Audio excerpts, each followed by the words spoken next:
commencer l'entretien d'aujourd'hui qui porte sur cette phrase de Sainte Thérèse d'Avila que rapporte le Père Marie-Eugène « Je veux voir Dieu », la phrase qui a donné le titre du livre « Je veux voir Dieu ». Mais je voudrais faire le lien avec la conférence de vendredi sur la soif de Dieu. Le christianisme est la religion de la soif de Dieu. C'est la religion du désir. Je vous avais cité ce magazine qui fait un dossier sur le bien-être, le lâcher-prise qui consiste à laisser de côté ce qui nous empêche d'aller bien.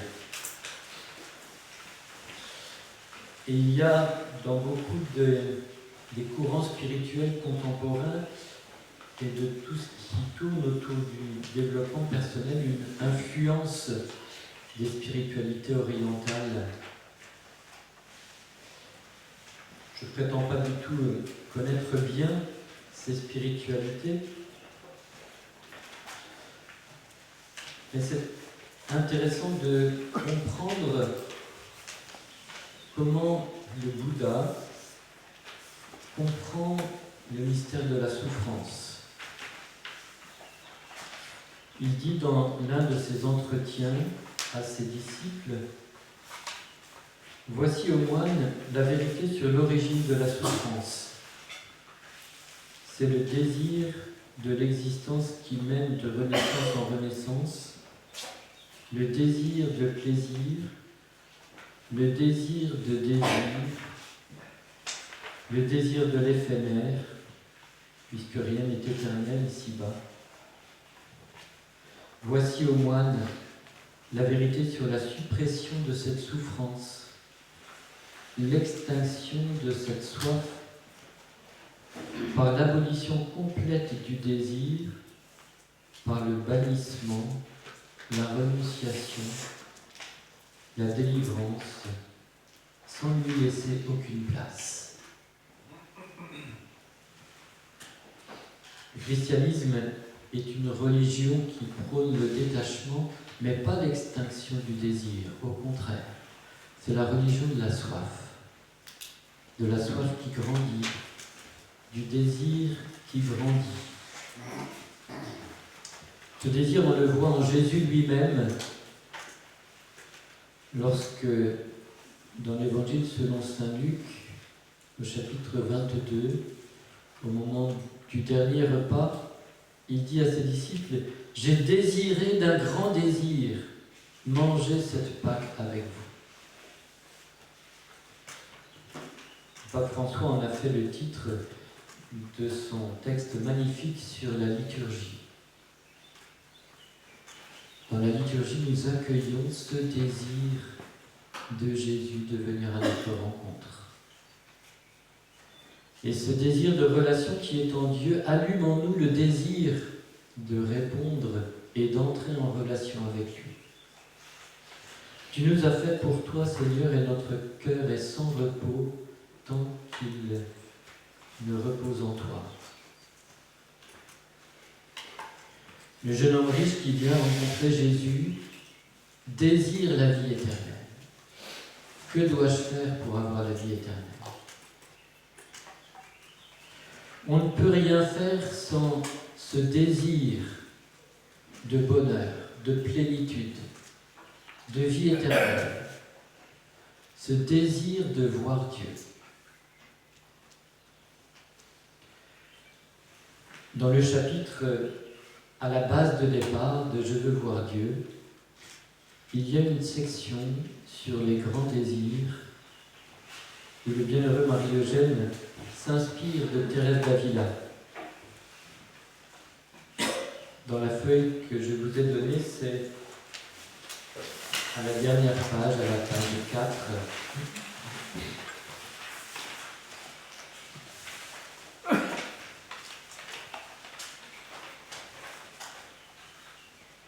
Sainte Thérèse veut que le débutant qui n'a encore rien fait soit déjà grand par le désir. Il doit regarder les sommets de la vie spirituelle et aspirer ardemment à l'union parfaite avec Dieu qu'il représente. À la base de départ, au camp de base. On vise le sommet, on est au camp de base. Si on ne regarde pas le sommet et si on n'est pas attiré par le sommet, jamais on assumera l'effort. Le grand désir est fondamental. Ce désir, il s'exprime parfois chez les enfants, et la phrase « Je veux voir Dieu », le Père Marie-Eugène la met dans la bouche de Sainte Thérèse d'Avila, qui, enfant, elle lui raconte dans ses souvenirs, elle a pris son petit frère, les grandes sœurs sont parfois un peu directives avec leur petit frère, et puis elle lui a dit, elle lisait dans la légende dorée de Jacques de Voragine les récits de martyrs. Et elle disait, mais pour voir Dieu, il faut mourir. Alors il y a les morts, il y a les Sarrasins dans le sud de l'Espagne, on va partir au sud, on va se faire couper la tête et on va voir Dieu. C'est aussi simple que ça. Évidemment, elle est rattrapée à quelques mètres des murailles de la ville d'Avila par son oncle qui la ramène à la maison. Mais cela dit quelque chose de l'âme de Sainte Thérèse. Elle est habitée par les grands désirs. Et elle dit, pour moi, je suis étonné quand je vois combien il importe dans ce chemin de l'horizon de s'animer à accomplir de grandes choses. À coup sûr, l'âme n'a pas encore beaucoup de force au début. Semblable au petit oiseau qui n'a pas encore toutes ses plumes, elle se fatigue et s'arrête, mais si elle donne un coup d'aile, elle monte très haut. Il ne faut pas attendre d'être fort dans la vie spirituelle pour avoir les grands désirs. C'est à la base de départ qu'on a cette soif de Dieu et qu'on la laisse grandir. Sainte Thérèse de l'Enfant Jésus reprendra l'image du petit oiseau dans le manuscrit B de ses souvenirs pour dire, ben oui, moi je suis un tout petit oiseau avec un léger duvet, mais j'ai les aspirations des aigles. Et même si je sens ma faiblesse, je dois laisser émerger ce désir. Je ne dois pas le contrarier. Je ne dois pas dire, mais je n'en serai jamais capable. Je ne pourrai jamais voir Dieu.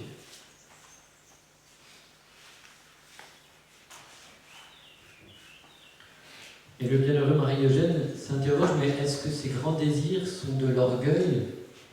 Je me souviens d'une jeune adolescente qui partait pour les JMJ. Et puis, dans une confession, elle me dit, mais est-ce que c'est de l'orgueil de vouloir être sainte? Ben, pas du tout, non. C'est à la base.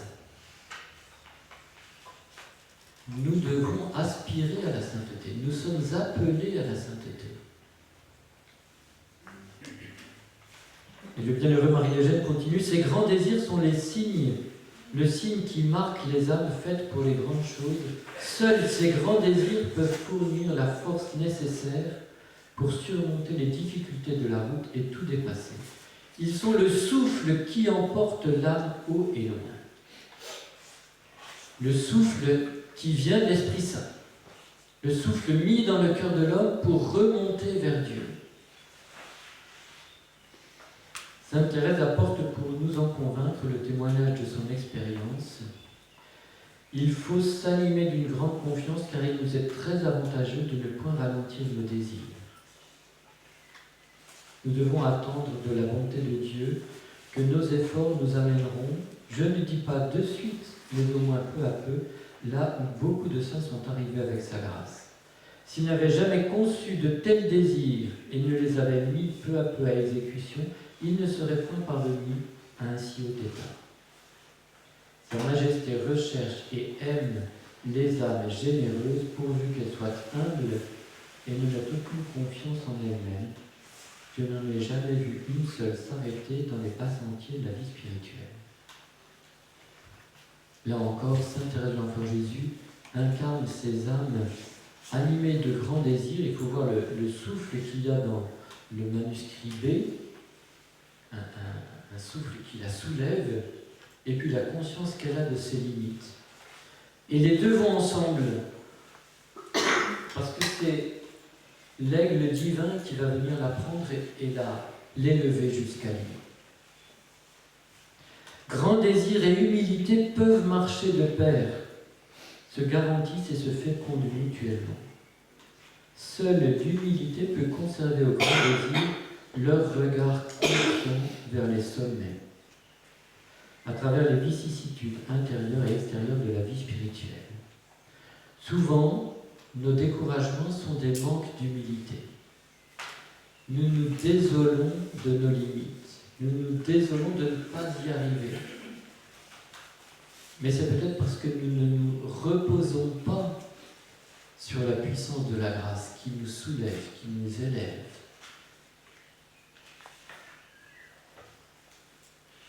L'humilité serait fausse qui ferait renoncer une âme à ses grands désirs et la vouerait ainsi à la tiédeur ou à une honnête médiocrité. Sainte Thérèse d'Avila est sévère pour cette honnête médiocrité qui se contente d'être bon. Quand je regarde autour de moi, je suis pas si mal. Bon. Je ne vais pas aspirer à la sainteté, ça j'en suis capable, mais bon, je vais mener une bonne vie honnête.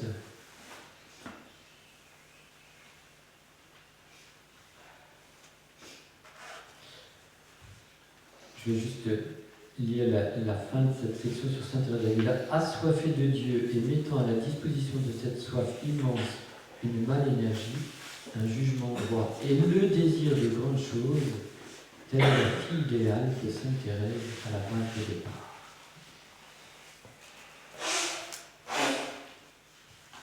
Le christianisme est la religion du désir, mais c'est aussi la religion de la rectification du désir, de la purification du désir.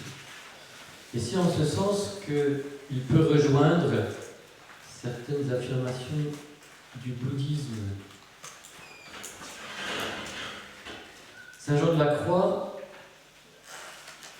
parle des appétits qui nous fatiguent, qui nous dispersent. Ce sont les désirs désordonnés. Les désirs qui se portent sur moins que Dieu.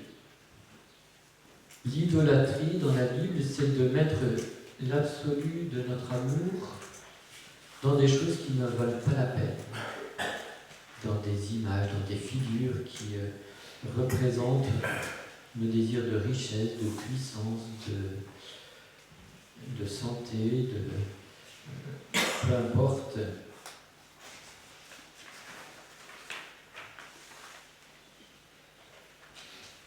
La feuille que vous aviez pour nourrir votre oraison, qui est la prière de Saint Jean de la Croix, prière de l'âme embrasée d'amour, ne cesse pas de mentionner le désir. Ô âme la plus belle des créatures de Dieu, toi qui désires si ardemment savoir où se trouve ton bien-aimé afin de le chercher. Que peux-tu désirer encore, chère âme? Que cherches-tu au dehors puisque tu le possèdes en toi-même?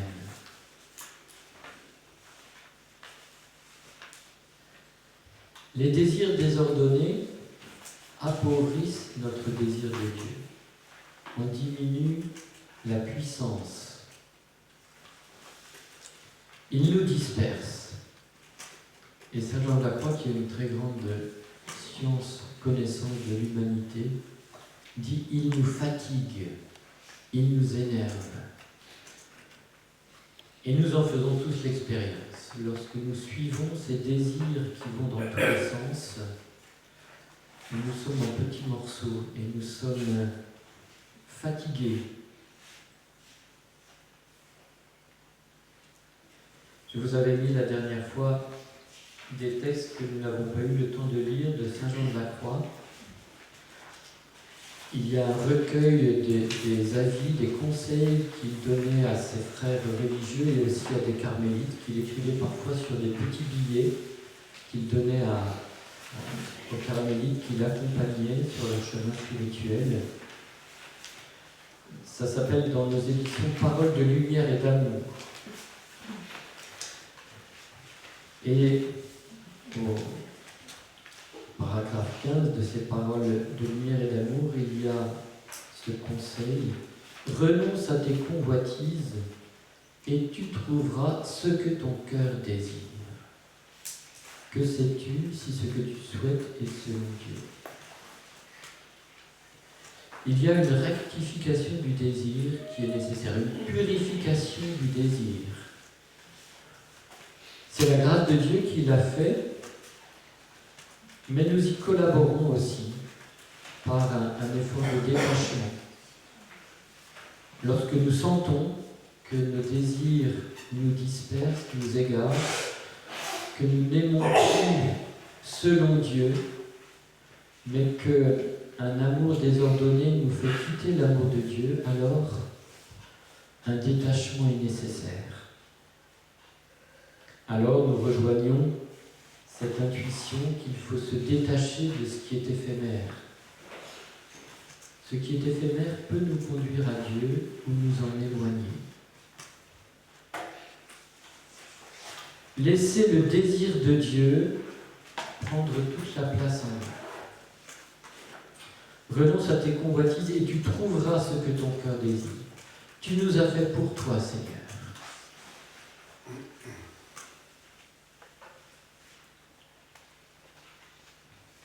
Ce désir, fondamentalement, c'est le désir de voir Dieu. Je veux voir Dieu.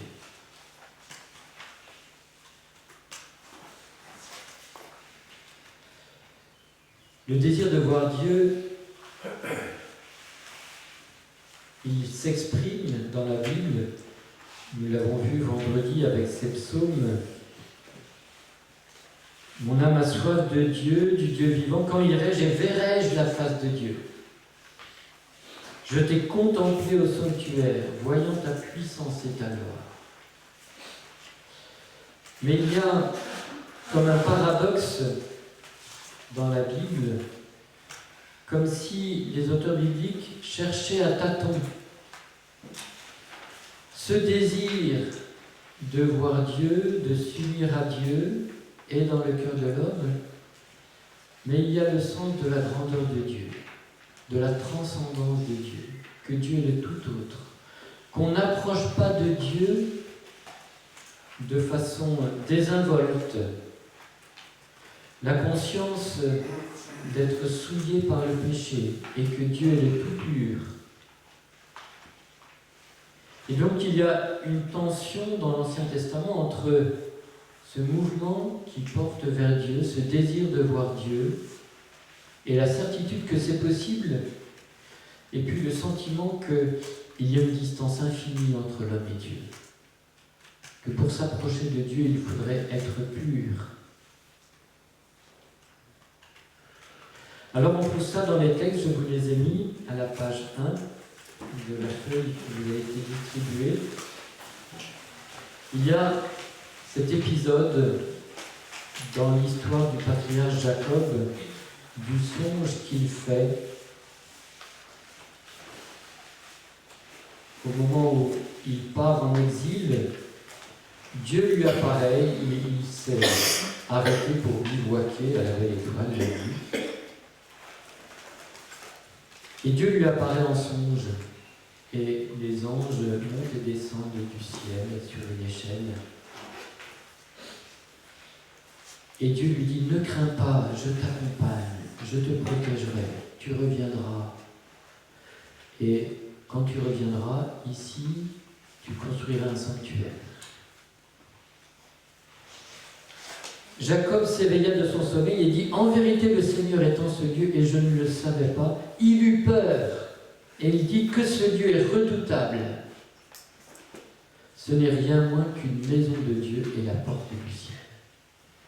J'ai été en présence de Dieu et je n'étais pas pur et je n'étais pas préparé pour cela. » Et il y a cette crainte de Dieu.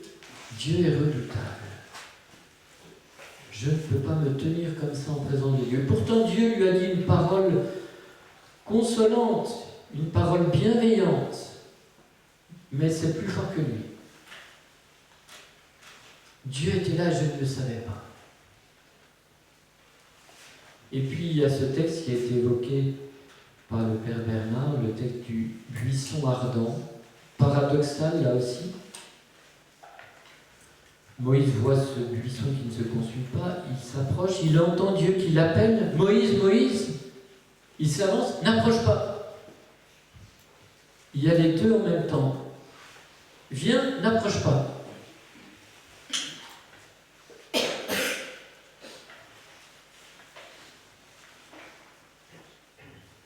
Et puis il y a, en Exode 33, je saute un texte, mais j'y reviendrai après. Cet épisode où, après le péché du veau d'or, Dieu veut supprimer son peuple, il en a assez. Il vient à peine de célébrer l'alliance avec lui, de lui donner la loi, que le peuple déjà s'impatiente. Il voudrait avoir Dieu à sa disposition. Et comme Dieu est occupé à parler à Moïse sur la montagne et que Moïse ne descend pas, le peuple se fabrique une statue pour pouvoir avoir Dieu à sa disposition quand il veut et il célèbre une fête. Alors Dieu dit, mais c'est tout, ça ne sert à rien. Ce peuple, on ne peut rien en faire. Moïse, moi je vais refaire un peuple avec toi, mais celui-là, non, dehors. Alors Moïse, il y a toute une stratégie, c'est très intéressant de voir la stratégie de Moïse pour intercéder pour ce peuple et pour obtenir le salut de ce peuple. Une stratégie qui n'est opérante que parce que Dieu veut sauver son peuple. Mais il attend que Moïse le lui demande. Et dans cette stratégie, il y a l'expression par Moïse du désir de voir la gloire de Dieu. C'est au chapitre 33 de l'Exode, au verset 18.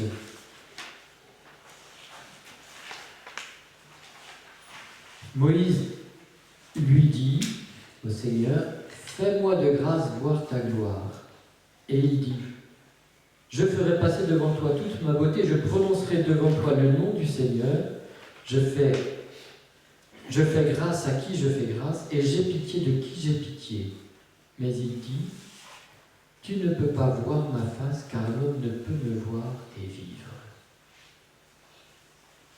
Le Seigneur dit encore, « Voici une place près de toi, tu te tiendras sur le rocher, quand passera ma gloire, je te mettrai dans la fente du rocher, je te couvrirai de ma main jusqu'à ce que je sois passé, puis j'écarterai ma main et tu verras mon dos, mais ma face, on ne peut pas la voir. »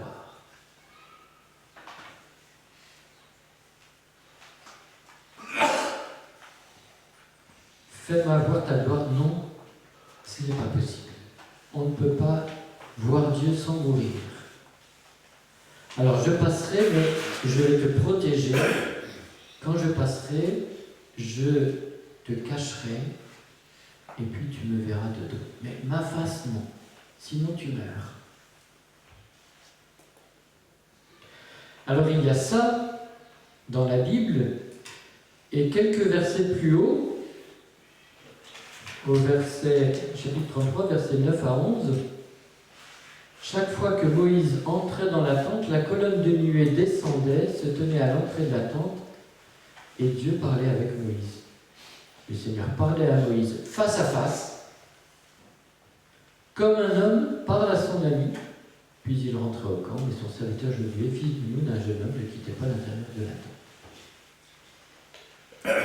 Et puis encore quelques chapitres auparavant, au moment où, sur le mont Sinaï, Moïse redescend de la montagne avec les tables de la loi, il lit les tables de la loi, tout le peuple s'engage en disant « Ce que nous entendons, nous le ferons et nous l'écouterons, nous y obéirons ». Moïse prend le sang du sacrifice, il asperge le peuple en disant « Ceci est le sang de l'alliance conclu entre le Seigneur et vous ». Et la suite, chapitre 24, versets 9 à 11, Moïse monta ainsi qu'Aaron, Nadab, Abihu et 70 des anciens d'Israël. Ils virent le Dieu d'Israël. Sous ses pieds, il y avait comme un pavement de saphir, aussi pur que le ciel même. Il ne porta pas la main sur les notables des Israélites. Ils contemplèrent Dieu, puis ils mangèrent et ils burent.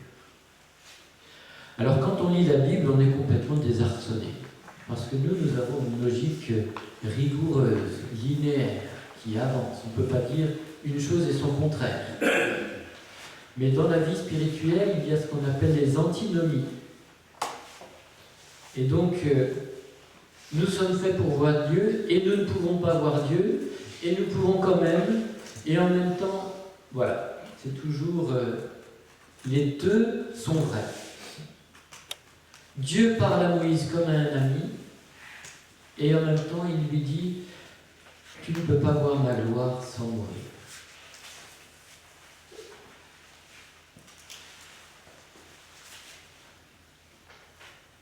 Alors je passe sur les autres textes de l'Ancien Testament et j'arrive au Nouveau Testament.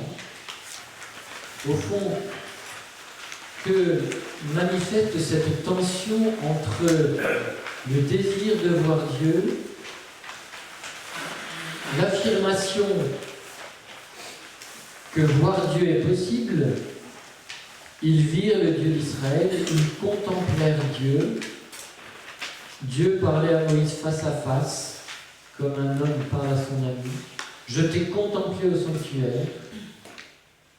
Et puis, l'affirmation qu'on ne peut pas voir Dieu et vivre. C'est la tension entre la transcendance de Dieu et sa proximité. Et cette tension, elle se résout dans le mystère de l'incarnation. Le Dieu transcendant se fait proche en Jésus. Le Verbe s'est fait chair. Et la fin du prologue de Saint Jean se termine par Jean 1,18. Nul n'a jamais vu Dieu. Le Fils unique qui est tourné vers le sein du Père, lui l'a fait connaître. Jésus nous fait connaître Dieu parce qu'il a vu Dieu, parce qu'il voit Dieu. La théologie l'exprimera en disant que Jésus a la vision béatifique, la vision des bienheureux.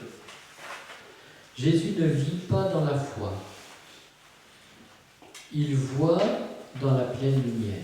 C'est une des personnes de la Trinité. Pleinement Dieu, pleinement homme.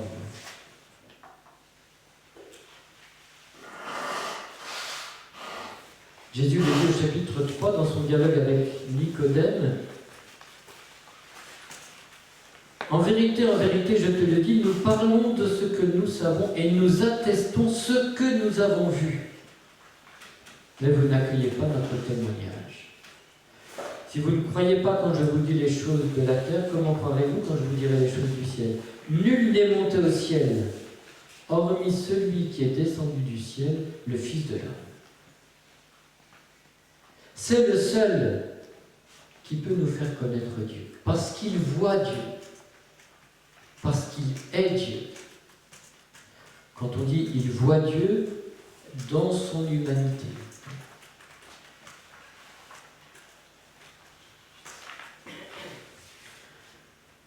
Et cela nous fait comprendre le dialogue de Jésus après la dernière scène, après le départ de Judas, ce long discours entre la scène, entre guillemets, où Jésus s'épanche, il exprime le fond de son cœur à ses disciples. Ils ne peuvent pas tout comprendre, peu importe. L'Esprit Saint leur rappellera tout. Mais ils vont l'entendre à ce moment-là. Et l'Esprit Saint le leur rappellera. Mais on sent toujours le décalage entre Jésus et ses disciples, les malentendus. L'évangile selon saint Jean, c'est l'évangile des malentendus permanents. Jean 14, verset 7 et suivant. Si vous me connaissez, vous connaîtrez aussi mon Père. Dès à présent, vous le connaissez et vous l'avez vu. Philippe lui dit, Seigneur, montre-nous le Père, cela nous suffit. Jésus lui dit, voilà si longtemps que je suis avec vous et tu ne me connais pas, Philippe. Qui m'a vu a vu le Père. Comment peux-tu dire, montre-nous le Père? Ne crois-tu pas que je suis dans le Père et que le Père est en moi? Les paroles que je vous dis, je ne les dis pas de moi-même, mais le Père demeurant en moi fait ses œuvres. Croyez-moi, je suis le Père, je suis dans le Père et le Père est en moi. Croyez du moins à cause de mes œuvres. On ne peut pas séparer les personnes de la Trinité. C'est une des personnes qui s'incarne, c'est le Fils, mais le Fils est inséparable du Père, il renvoie au Père. Et il renvoie à l'Esprit qui est l'amour entre le Père et le Fils. Voir le Fils, c'est voir le Père.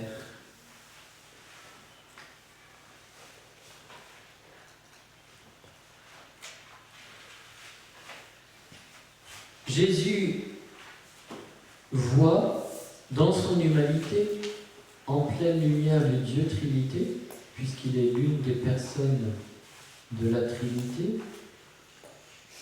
Mais nous, ici-bas, saint Paul nous dit, nous voyons comme dans un miroir, en énigme. C'est une connaissance voilée. Les miroirs de l'Antiquité n'étaient pas très bons, c'était du cuivre poli. Et au bout d'un moment, il y a des taches, il y a des... donc, ce n'était pas les miroirs que nous avons qui sont impeccables. Ça donnait une image un peu déformée. À la fin de l'hymne à la charité, dans la première épître aux Corinthiens, le chapitre 13, saint Paul nous dit, nous voyons à présent dans un miroir en énigme, mais alors ce sera face à face.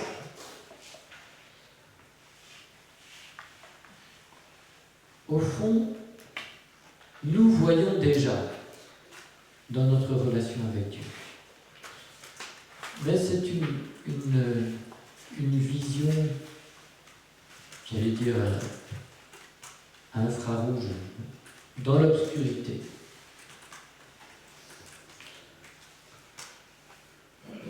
La vision que donne la foi n'est pas la claire vision dans la pleine lumière.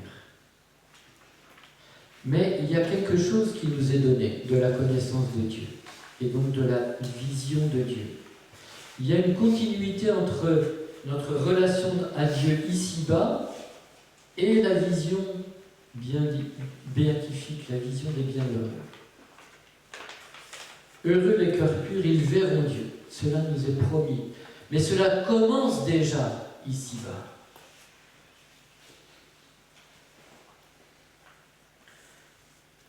Qu'est-ce que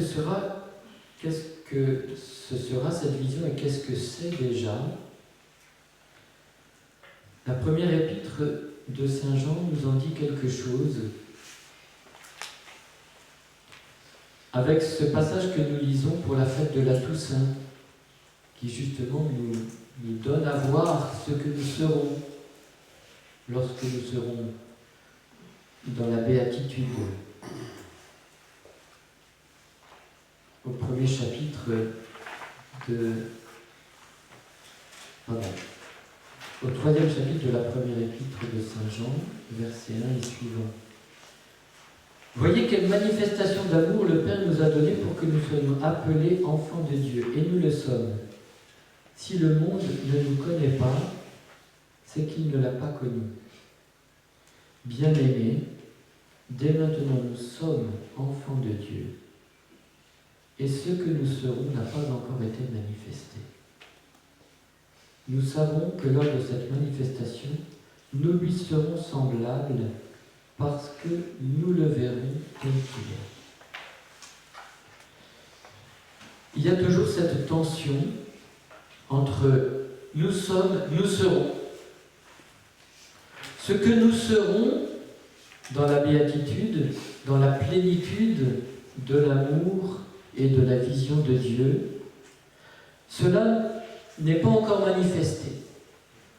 Cet objet d'espérance, nous dit saint Paul, et voir ce que l'on espère, ce n'est plus l'espérer. Mais il y a déjà quelque chose. Dieu a voulu que nous soyons enfants de Dieu, et nous le sommes déjà, maintenant. Et donc nous vivons déjà quelque chose de ce que nous vivrons en plénitude dans la béatitude. Et lorsque nous vivrons cette plénitude, nous serons semblables à Dieu. La vision de Dieu a quelque chose à voir avec la ressemblance avec Dieu. Les pères de l'Église, en méditant sur l'expression du premier chapitre de la Genèse, Dieu a fait l'homme à son image et à sa ressemblance, homme et femme, il les créa. Le père de l'Église dit que l'homme a perdu la ressemblance. Il a gardé l'image. L'image est dans l'ordre de la création. Nous sommes des êtres capables d'intelligence et de volonté, donc des êtres capables d'aimer, capables de comprendre qu'ils sont aimés et de répondre à l'amour, capables de s'unir à Dieu par l'amour. De toutes les créatures, l'homme est la seule créature à pouvoir entrer en relation avec Dieu dans une relation d'amour. Mais l'homme a été défiguré par le péché et il perd la ressemblance. Et Dieu ne peut pas s'unir avec le dissemblable. Et Dieu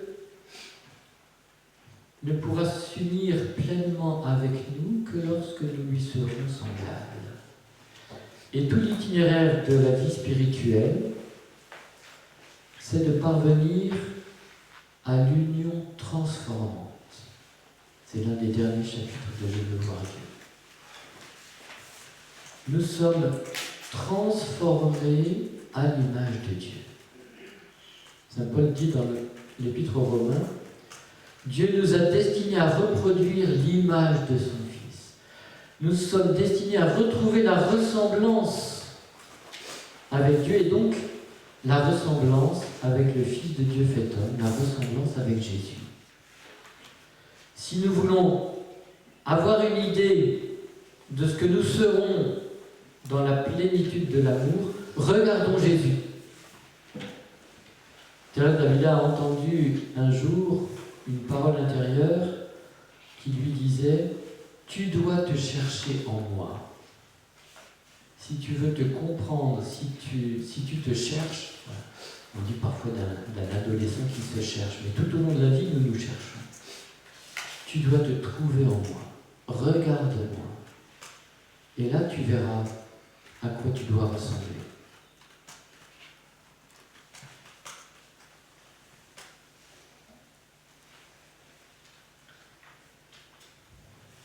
Nous savons que lors de cette manifestation, nous lui serons semblables parce que nous le verrons tel qu'il est.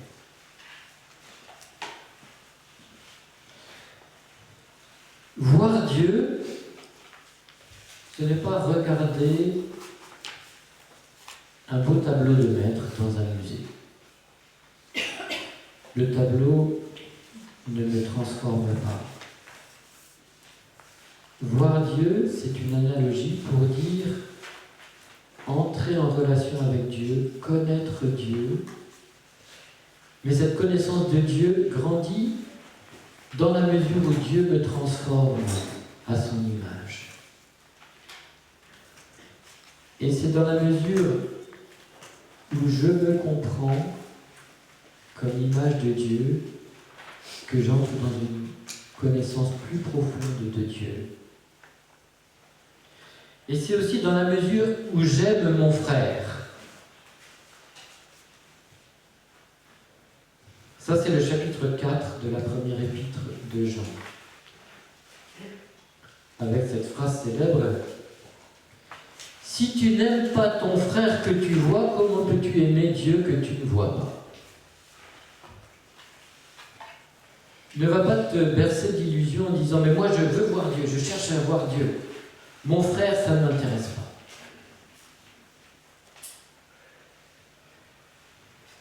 Et les contemplatifs qui se retirent dans un cloître se retirent avec des frères.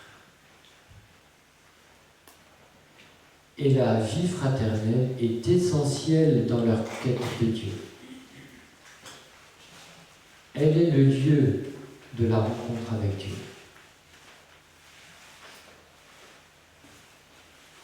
Première épître de Jean, chapitre 4, versets 11 et suivants. Bien-aimés, si Dieu nous a ainsi aimés, nous devons nous aussi nous aimer les uns les autres. C'est la lecture de ce matin à la messe. Dieu, personne ne l'a jamais contemplé. Si nous nous aimons les uns les autres, Dieu demeure en nous son amour est accompli. À ceci, nous connaissons que nous demeurons en lui et lui en nous. Il nous a donné de son esprit. Et nous avons contemplé et nous attestons que le Père a envoyé son Fils comme sauveur du monde.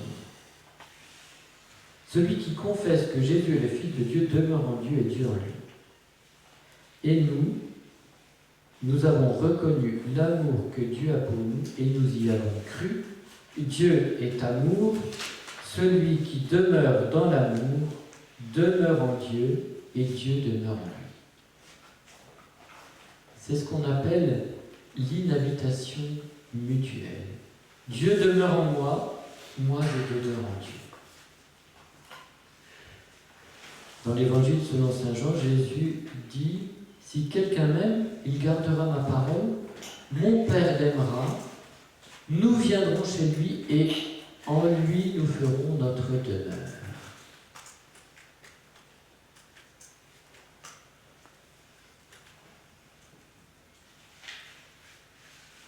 Et un peu plus loin,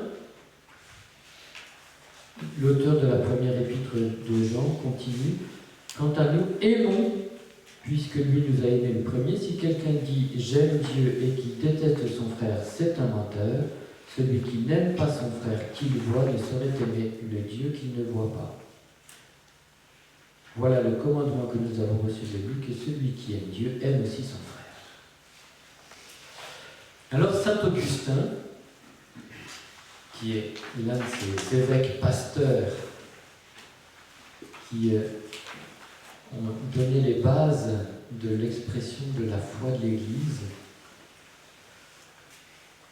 saint Augustin écrit tout un traité sur la Trinité. Alors c'est une intelligence surpuissante et c'est surtout un pasteur qui aime, un homme fasciné par l'amour de Dieu et qui le met en pratique. Et alors il cherche comment je peux rendre compte de ma foi dans la Trinité. Et pendant qu'il écrit son traité sur la Trinité, comme c'est un pasteur, les pasteurs à l'époque, au cours de la liturgie, surtout dans le temps après Pâques, c'était pas fixé par des normes. Aujourd'hui, on a une liturgie qui est prévue de façon très précise. Il y a un texte prévu pour chaque jour. Mais c'était le pasteur qui disait peut-être, tiens, pendant quelques semaines, on va lire la première épître de Jean, puis moi je vous la commenterai dans la liturgie. Alors ça a donné un traité sur la première épître de Jean. Et donc il commente tous ces textes. Et ça rejaillit dans son traité sur la Trinité. Alors je vous ai mis un petit extrait du traité sur la Trinité où il commente ces passages de la première épître de Jean.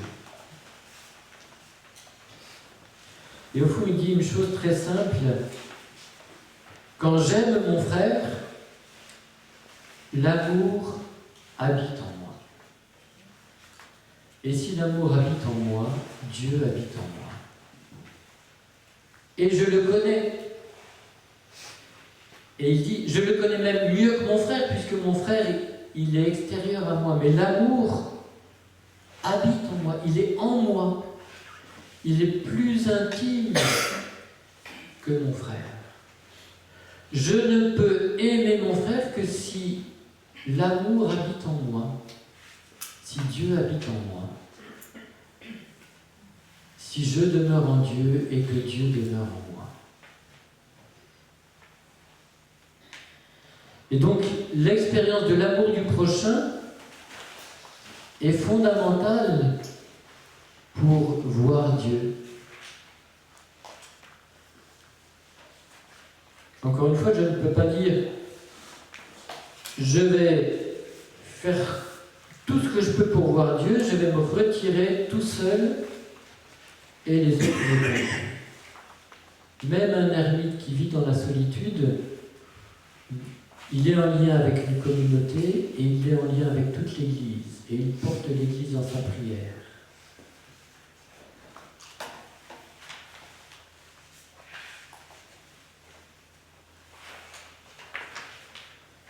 Oubliez simplement dans les textes de saint Augustin, le tout premier paragraphe, que personne ne dise « Je ne sais quoi aimer ».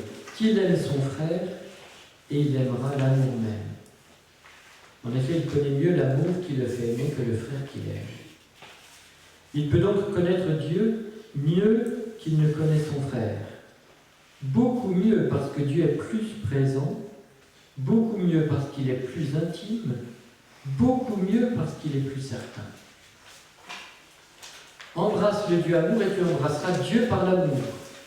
C'est cet amour qui unit tous les bons anges et tous les serviteurs de Dieu par le lien de la sainteté, nous unit à eux et entre nous, et nous rattache tous à lui.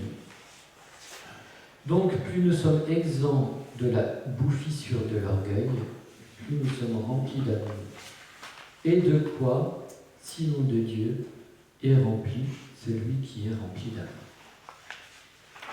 Plus j'aime mon conjoint, plus Dieu habite en moi. Plus j'aime mes enfants, plus Dieu habite en moi. Plus j'aime mes collègues de travail, plus Dieu habite en moi. Plus je fais l'expérience du Dieu Trinité. Le mystère de la Trinité, ce n'est pas un mystère, parfois, c'est toujours un peu désolant. On célèbre la fête de la Trinité, puis le ben non, mais ça c'est...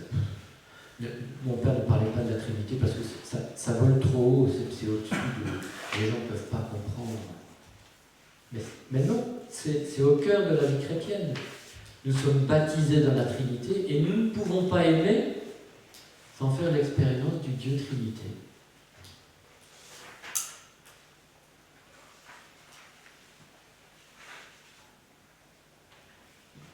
Et sainte Thérèse d'Avila, bien avancée dans l'oraison, raconte une expérience spirituelle qu'elle fait et qu'elle va qualifier de vision intellectuelle de la Trinité. Pourquoi vision intellectuelle de la Trinité? Parce qu'elle a eu des visions imaginaires. Elle voyait des images.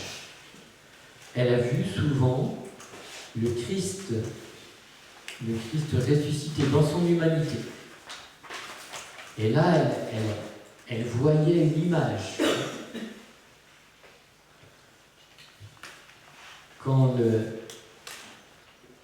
la Bible a été mise à l'index, je n'arrive pas à dire ça sans être pris d'un sentiment d'horreur, mais que l'Église ait mis à l'index la Bible en espagnol, voilà, c'est un fait.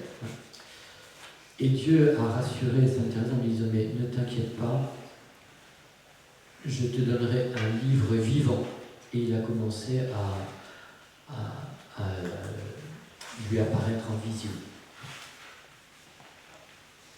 Mais ça, c'était des visions imaginaires. Elle voyait des images. Mais la vision de la Trinité, c'est une vision sans image. C'est une connaissance, une certitude, mais où il n'y a pas de représentation.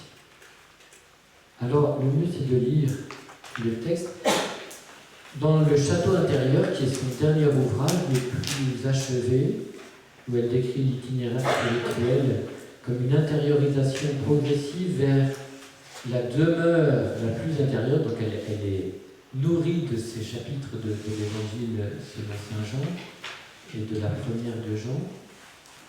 Dieu demeure en nous, et il demeure dans la zone la plus profonde de notre être, la demeure la plus intérieure. Et le cheminement spirituel, c'est de cheminer jusqu'à cette demeure la plus intérieure. Et lorsqu'on arrive à cette septième ou ces septième demeure, au chapitre 1er, il y a 4 chapitres quand elle parle des septièmes demeures. Au chapitre 1er, elle raconte cette vision intellectuelle de la Trinité qu'elle raconte dans un autre texte. Ses directeurs spirituels lui demandaient justement de raconter ses expériences spirituelles, ses visions, de rendre compte de sa vie spirituelle. Et ça s'appelle les relations. On a le livre de la vie qui est une grande relation de l'histoire de Dieu dans sa vie, et puis il y a des textes plus courts qui concernent des faits plus précis, et dans une relation de 1571, elle raconte cette expérience de la vision intellectuelle de la Trinité. Dès qu'elle est introduite dans cette demeure, les 3 personnes de la Sainte Trinité se montrent à elle par une vision intellectuelle ou une certaine représentation de la vérité à la lumière d'une flamme qui éclaire d'abord son esprit, comme une nuée d'une incomparable splendeur. Elle voit que ces 3 personnes sont distinctes, puis par une connaissance admirable qui lui est donnée, elle comprend avec la plus complète certitude que ces 3 personnes sont une seule substance, un seul pouvoir, une seule sagesse et un seul Dieu. Ce que nous connaissons par la foi, l'âme le comprend, on peut le dire, par la vue. Néanmoins, elle ne voit rien, ni des yeux, ni du corps, ni des yeux de l'âme, car ce n'est pas une vision imaginaire. Les 3 personnes se communiquent alors à elle, lui parlent, lui donnent l'intelligence de ces paroles par lesquelles notre Seigneur dit dans le Saint-Évangile qu'il viendra lui-même avec le Père et le Saint-Esprit habiter dans l'âme qu'il aime et qui garde ses commandements. Jean 14, 23. Les mots de l'Écriture qui parlaient d'une promesse. Elle dit, mais c'est la réalité de ce que je suis en train de vivre. L'Écriture met des mots sur ce qu'elle est en train de vivre. Et elle peut dire, ces paroles sont vraies. Je vous parle d'expérience. Et en même temps, c'est une certitude, elle comprend, et donc la vision intellectuelle, c'est de l'ordre de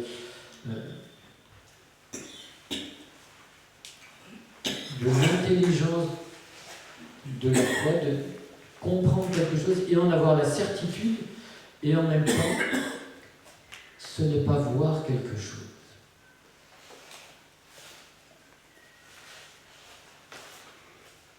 Et puis elle continue, mais il ne faut pas croire que parce qu'on fait cette expérience, on devient incapable de vivre la vie courante. C'est le 3e paragraphe. Il vous semblera, d'après cela, qu'elle est tout en dehors d'elle-même. Voilà, elle plane, elle est dans les hauteurs, dans les nuages, c'est une mystique. Ah bah oui, elle est mystique. Il vous semblera qu'elle est tout en dehors d'elle-même et tellement absorbée qu'elle ne peut plus s'occuper de rien. C'est une erreur. Elle est beaucoup plus apte qu'auparavant pour tout ce qui concerne le service de Dieu.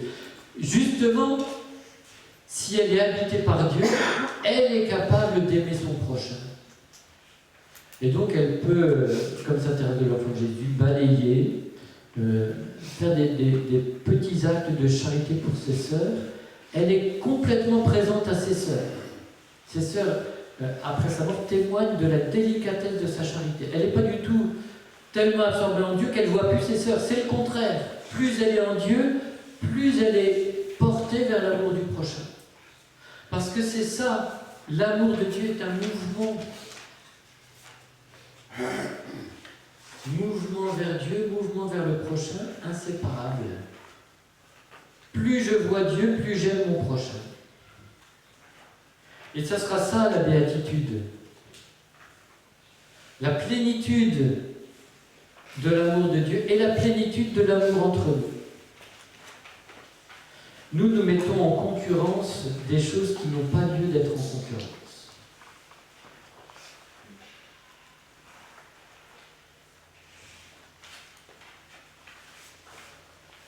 Alors restons sur ces mots de l'Écriture dont sainte Thérèse nous dit qu'ils sont vrais et que nous pouvons en faire l'expérience. Ne disons pas, mais oui, sainte Thérèse c'est différent, elle est sainte. Nous sommes faits pour voir Dieu. Les grands désirs, c'est à la base de départ. Ne nous contentons pas de peu. Aspirons à voir Dieu, à vivre la plénitude de l'amour, à ce que nous demeurions en Dieu et que Dieu demeure en nous, et que nous devenions capables d'aimer notre prochain en Dieu.